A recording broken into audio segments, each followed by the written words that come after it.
Just down the street at Radio City Music Hall, not too far away from where I am, Presidents Barack Obama, Bill Clinton joined President Joe Biden for a record-breaking campaign fundraiser. The event pulled in a staggering $25 million, the biggest haul ever for a political event, according to the Biden campaign. It expands the president's already staggering $155 million campaign war chest, and that is more than twice as much cash on hand as Trump and the RNC currently have. NBC's White House correspondent Mike Memoli was at the fundraiser. He joins me now. Mike, it's great to see you in person. It's been a minute. Great to have you here in New York. So what stood out to you the most? This was quite a historic event in so many different areas. It was kind of groundbreaking in its format for a political event. You were there. What did you take away from it? I mean, only 45 men have served as president of the United States, right? Right. And we got to see 3 of them in a conversation tonight. Now, Stephen Colbert was there, too. He tried to make it light. He started off by saying, this is a historic moment. We have 3 presidents coming to New York, and not one of them is going to court. So that sort of gave you a sort of sense of the lighter moments. But listen, I mean, this event was all about trying to help Joe Biden fix some real vulnerabilities he has in this election. The biggest one, and probably the standout moment tonight, obviously, was Gaza. You just look out across the street, see how many protesters there were outside, and there were some inside. And they tried to disrupt the event at multiple points. And it was Barack Obama. I mean, the Obama-Biden relationship is so interesting. I spent a long time covering it.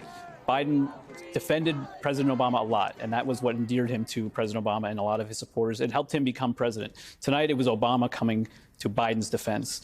As they were continuing to disrupt this event, Obama at one point scolded the protesters.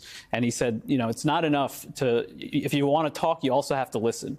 He said that it's one thing to have moral clarity and to think you have the solutions, but it's another thing to recognize that these are not easy problems to solve. He said what only a president can say. This is not an easy job. It's a lonely seat, as he described it. And he went on to sort of lay out the challenges in this situation in Gaza, things President Biden has tried to do, the complexity of what's still ahead. And he said, that's the kind of president I want, is somebody who's bringing his empathy, his wisdom to this situation. And the crowd ate it up. They really did erupt at that defense. Do you get a sense that there was at all this contrast? There's this generational contrast between what a President Obama represented and certainly what a President Joe Biden has talked about. But was there any sense from the Biden campaign that having these two stars, mega stars of the Democratic Party flanking the current president could in any way backfire in just kind of reminding people the stark contrast? I think the Biden campaign recognizes that they need all the help they can get. Right. And there's no one better to help them than these 2 former presidents. It's interesting because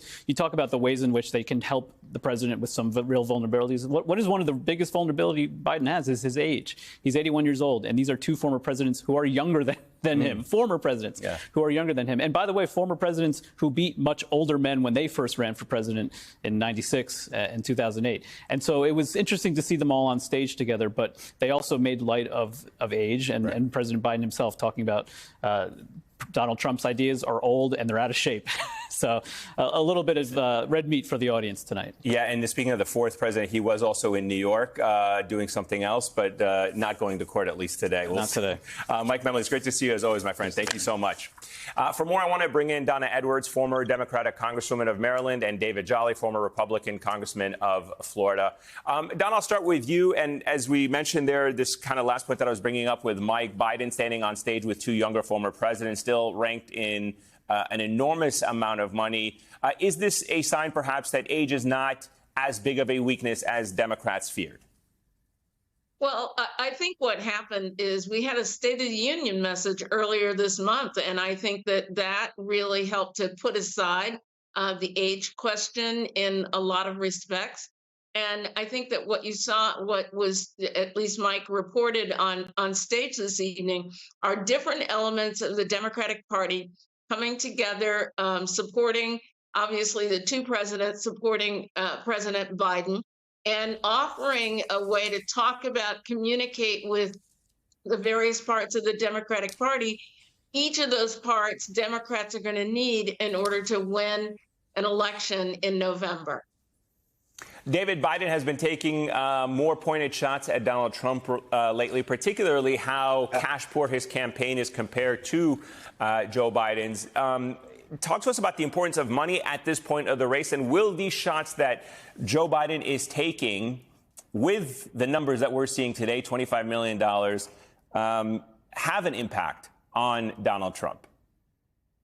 Yeah, look, I think they will. And I think it's a broader indication of a campaign that's starting to fire on all cylinders, both in raising money and organization and targeting voters, but also in fine tuning a message. Look, they don't have to play offense against Donald Trump. Donald Trump kind of projects his own image of criminality and culpability in front of the American people all by himself. So Joe Biden could just be focused on his domestic successes, his leadership on the world stage, but they're also including these dings on Donald Trump. And it is because despite whatever somebody might have or unfavorable position on either candidate, when they look at the contrast, it is very good for Joe Biden. And the Biden camp knows that. So where does the money really make a difference, Eamon? It makes a difference in those 7 states that will likely decide the Electoral College count. And I would even say you have to bake into Donald Trump's cash on hand the fact that it might not even be spent fully on campaigns. It might be spent on legal expenses. I mean, the gap might be a lot larger than it actually looks like on paper now. Joe Biden's campaign is in a great spot to be 6 months out. Donna, where should that money go in those 7 states? To go specifically, how should this campaign, the Biden campaign, put this money to use in those 7 states? Where do you think would be most effective?